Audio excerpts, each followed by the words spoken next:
বাদশাহ হারুন রশিদ সারা বাগদাদ শাসন করেছেন, তারপরও রাত্রে 200 রাকাত নফল নামাজ পড়েছেন। আর মানব সারা রাত নামাজের বিছানায় বৈশা চোখের পানি ফেলায় কাঁদছে, ও মালিক আমি কবরে একা কেমনে থাকবো, কবরের জিন্দেগি আমার আপনার।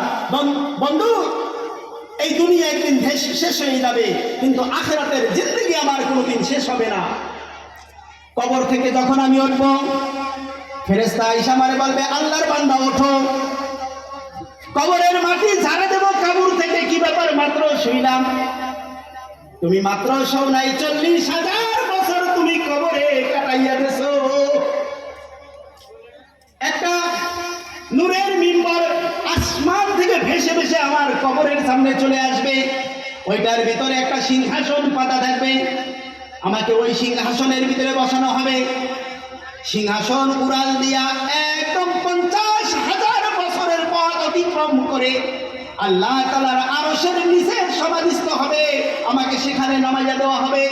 আমি তাকাইয়া দেখবো হাজার হাজার লক্ষ লক্ষ কোটি চেয়ার পাতা, স্বর্ণের চেয়ার, চেয়ারের ভিতরে এমন সুদর্শন যুবকেরা বসে আছে। আমি ফেরেশতাকে জিজ্ঞাসা করব, ভাই এরা কারা? ফেরেশতা বলবে, এরা হলো নবী, সিদ্দিকিন, শুহাদা, রাসূলরা, আলেমেরা, বড় বড় আল্লাহর ওলিরা। তোমাকে আল্লাহ তাআলা এখানে স্থান দিয়েছেন, আমাকে সম্মানিত চেয়ারে বসানো হবে। ও বন্ধু, 40,000 বছরে না খাওয়া অবস্থা, প্রথম নাস্তা হাসরের ময়দানে মাছের কলিজা ভুনার নাস্তা আমার সামনে চলে আসবে, মাছের কলিজা ভুনার নাস্তা আমার চলে আসবে, আর রুটি। এমন স্বাদ লাগতেছে, খাইতেছি খাইতেছি, এত ভালো লাগতেছে। কিছুক্ষণ পরে ফেরেশতা বলবে, ভাই চলো জান্নাতে যেতে হবে। সুবহানাল্লাহ।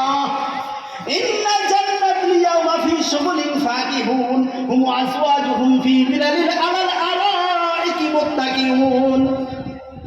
জান্নাতে যাব, আমার যানবাহন লাগবে কিনা বলেন? জাহান্নাম হাউমাউ করে আসতেছে হাসরের ময়দানের দিকে।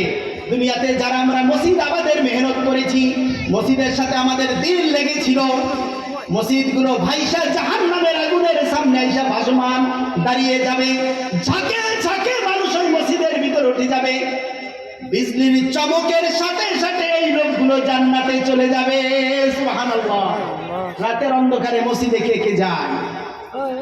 মসজিদের সাথে দিল কার লাগানো আছে? আজান দিলে আমার দিল মসজিদ ছাড়া কিছু বোঝে না। তাহাজ্জুদ করার জন্য আমি মসজিদে চলে যাই গভীর রজনীতে। এই বান্দাদেরকে আল্লাহ তাআলা ওই দিন এই মর্যাদা দান করবেন। আল্লাহ ঘোষণা দিয়েছে তাদের বাড়ি হবে আমার বাড়ির পাশে, তারা আমার পড়শি। ফেরেশতারা বলে, আল্লাহ আপনার তো কোনো শরীক নাই, আপনার পড়শি কিভাবে হয়? তাই যারা মসজিদ আবাদের মেহনত করেছে, মসজিদের সাথে দিল লাগাইছে, তারা আমার বাড়ির পাশে তাদের বাড়ি থাকবে। আল্লাহর বাড়ির পাশের জান্নাতের নাম হলো জান্নাতুল ফেরদাউস। জান্নাতুল ফেরদাউস। জাহান্নাম পাড়ি দিয়ে ওপার গেছে, যাওয়ার পরে দেখতেছে 60,000 গেলমান। গেলমান চেনেননি আপনারা? হুর তো জানেন, স্ত্রী মেয়ে মানুষ, কিন্তু গেলমান কি? এরকম ছোট ছোট বালকেরা যারা